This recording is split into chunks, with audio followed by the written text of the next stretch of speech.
Hello, I'm Dr. Miles McClellan. I am a professor of law and justice at Algoma University. I've been asked to provide this short video on my particular research, which is in the field of criminal justice, or particularly wrongful convictions and miscarriages of justice. Wrongful convictions have been described as the civil rights movement of the 21st century. There's very few things in this particular field more important than that of freeing innocent individuals who are wrongly incarcerated and imprisoned. In that regard, almost every jurisdiction in the world knows what causes wrongful convictions. These causes are referred to as systemic, meaning of course that they are actually built into the criminal justice process. Those causes include mistaken eyewitness identification, tunnel vision by police in the investigation of crime, false confessions, jailhouse informant testimony, ineffective defense counsel, and faulty forensic science.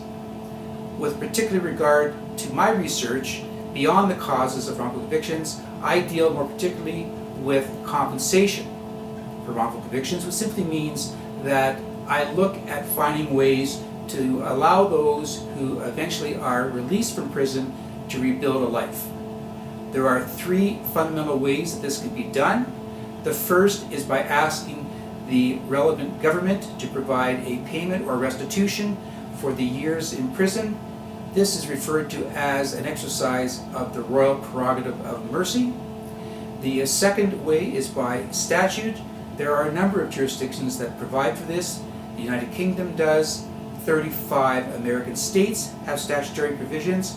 For instance, in Texas, if you are released after a wrongful conviction, you'll be paid $80,000 for every year, which is a fairly generous standard. So if they don't kill you, they will pay you in Texas. Canada does not have a statutory scheme. And the last avenue is by way of litigation, which means that if you are wrongly convicted and exonerated, you have the ability to sue the police and or Crown Counsel who were involved in your wrongful conviction. That includes actions for malicious prosecution, negligent investigation, which by the way, Canada is the only common law jurisdiction that provides for that, and or an allegation of a charter breach leading to a lawsuit against the government directly. Beyond all of those, the most important part of my research is to convince the levels of government that are involved in a conviction that is wrong to create a statute. We need to have an open, transparent, and clear route for those who are wrongly convicted to in fact have that opportunity to rebuild a life.